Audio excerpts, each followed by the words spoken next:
Hoy tenemos la suerte de contar con Javier de Armentia. Seguramente lo conocéis casi todas las personas, pero para quien no, él es astrofísico, divulgador, tanto en prensa, radio, televisión, de forma constante desde hace muchos años, un curioso de la vida y director del Planetario de Pamplona. Pero ¿cómo te definirías, Javier? No lo sé muy bien. Quizás lo que me define un poco es que a lo largo del tiempo me he dedicado a contar historias. Historias que tienen que ver con la ciencia, con el universo, con el mundo en el que vivimos, y me sigo maravillando un poco con eso. ¡Jo, qué maravilla! Pues entonces hoy vamos a mirar hacia las estrellas para conocernos mejor, ¿verdad?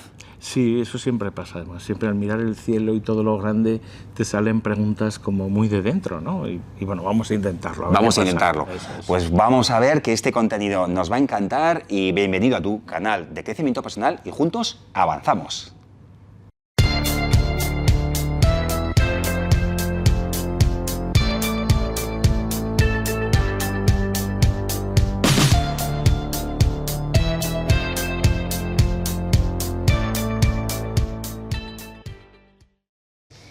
Javier, en primer lugar, la primera pregunta y obligada, casi por la urgencia, es la de los famosos asteroides, ¿verdad? Hace poco hemos hablado de un asteroide 2024 IR4 que se ha detectado hace un tiempo y que parece que tenía, dentro de esa famosa escala de Turín o de Torino que nos explicaras, que tenía un cierto riesgo para la humanidad. ¿Cómo está este tema a día de hoy? Bueno, conforme se han ido observando, que es una de las cosas que comentamos desde el principio, ¿no? Lo más probable es lo que ha ido pasando, es decir, al conocer mejor la órbita acaba disminuyendo la probabilidad de impacto. Pero lo interesante es el fenómeno, ¿no? Es decir, el hecho de que estemos mirando, patrullando o monitorizando el cielo para encontrar piedras más o menos grandes. Esta podría tener pues igual unos 50 kilómetros de lado, ¿no?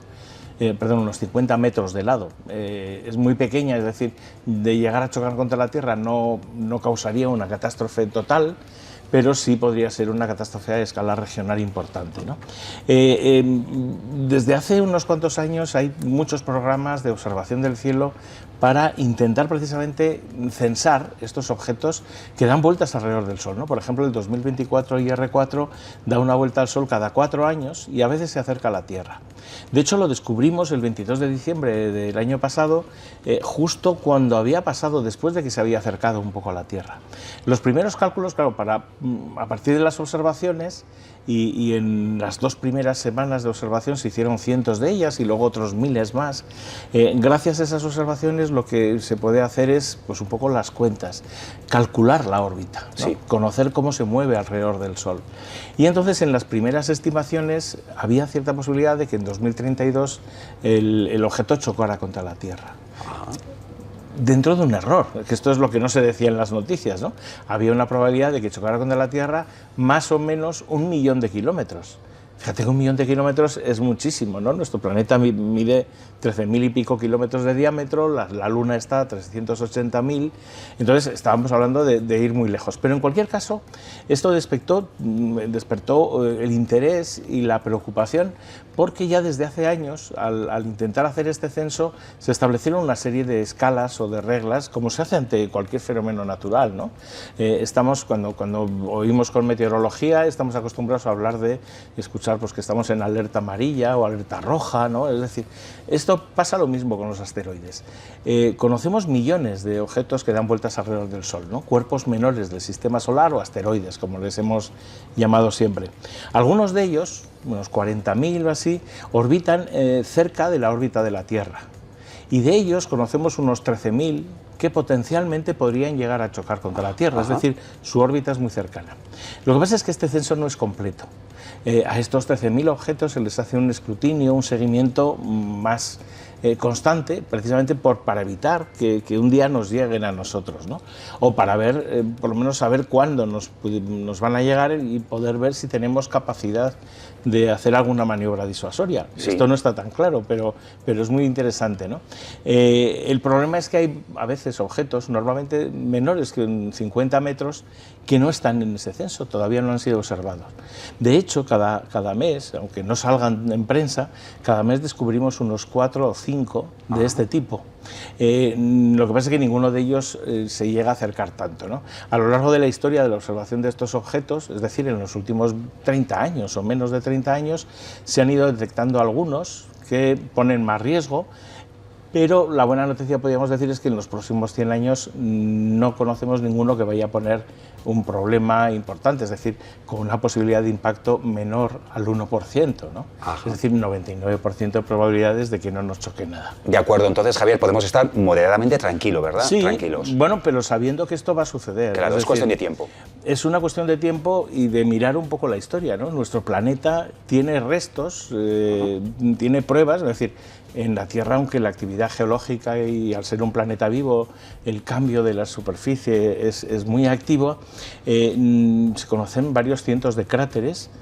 Seguro que mucha gente conoce ese Meteor Crater que está en Arizona, ¿no? Sí. Producido posiblemente por un impacto de un objeto similar al que, del que estamos hablando, el 2024 RY4, ¿no? Claro. Pero algunos más grandes. Sabemos, por la historia geológica de nuestro planeta, que hace 66 millones de años el impacto de un gran cuerpo de más de 10 kilómetros posiblemente de lado provocó un cambio climático tan importante que acabó con 3/4 partes de la vida en la Tierra, entre ellos los dinosaurios, ¿no? Es esa gran extinción de los dinosaurios, sí, que todos conocemos, gracias a que precisamente en diferentes lugares de la Tierra, en los estratos correspondientes a ese momento de hace 66 millones de años, pues Walter Álvarez y su hijo Luis encontraron precisamente una presencia de iridio, un material extraño, no abundante en la Tierra, pero sí en algunos asteroides.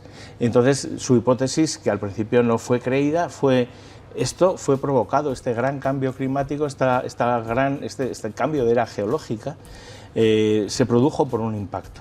Sí. Hasta entonces solo se pensaba que los grandes desastres de la Tierra habían tenido lugar por vulcanismo o por cambios en las condiciones de los mares o por un congelamiento casi global, como en las últimas glaciaciones, ¿no?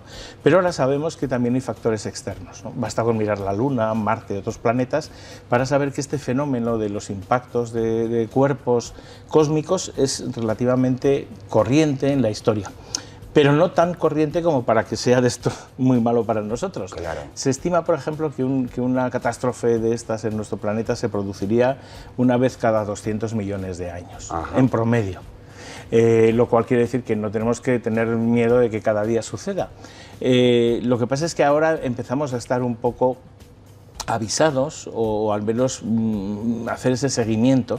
Habría que recordar lo que pasó en 1908, por ejemplo, en Tunguska, en una región muy apartada de la taiga siberiana, donde 80 millones de árboles fueron tumbados en un momento por una enorme explosión producida precisamente por el impacto de un cuerpo, pues posiblemente sería unos 50-100 metros de lado, es decir, del tamaño de una piedra de estas. No provocó posiblemente 1 o 2 muertos, o no se sabe, porque además era una región tan remota que no se conoció hasta años después el impacto que había sido esa enorme piedra, ¿no?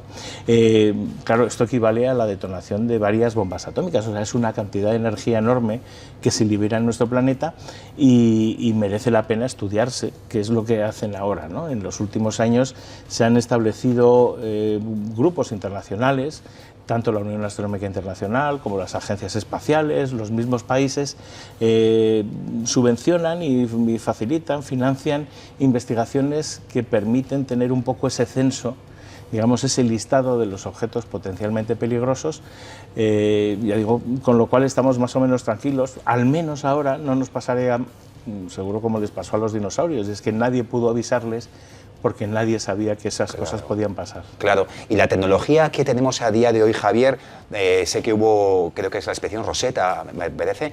¿Cómo estamos de tecnología para poder desviar? O, ¿cómo estamos en ese sentido? Sí, sí, la NASA, bueno, la Agencia Espacial Europea lo intentó hacer unos años antes con una misión que se llamaba además Quijote y Sancho, que no llegó adelante la NASA, la Agencia Espacial Estadounidense, con la misión DART. ya lo ha probado y de hecho luego habrá un trabajo también conjuntamente entre Estados Unidos y la Agencia Espacial Europea para analizar. La idea era probar en un asteroide que conocemos, Dimorphos y Didymos, que tiene esa pequeña luna, impactar contra la luna y ver cómo cambiaba su órbita, ¿no? ¿Seríamos capaces con un impacto de un cuerpo masivo como del tamaño de una lavadora, la verdad que nos hagamos idea, pero a gran velocidad, pegarle un golpe a una piedra de estas que tiene decenas de metros y cambiar sustancialmente su órbita? Al principio muchos modelos decían que no iba a ser posible, pero luego hemos visto que sí, que sencillamente haciendo que digamos, ese caste que le damos cambia un poco las condiciones en que ese objeto va a girar y se mueve, y a la larga supone un cambio de órbita interesante. Quizás en el futuro, con este tipo de técnicas u otras, podamos alterar suavemente la órbita de alguno de estos objetos y en cierto modo pastorearlos, ¿no? Es decir, llevarlos a órbitas seguras, donde no choquen contra nosotros, o incluso aparcarlos en órbitas cercanas a la Tierra, y eso permitiría en el futuro un aprovechamiento minero. Por ejemplo, utilizar los recursos de esa piedra que ya no va a chocar contra nosotros, sino que nos acompaña por el espacio. Esto es pura ciencia ficción, pero puede que antes de fin de siglo seamos capaces de hacer este tipo de cosas.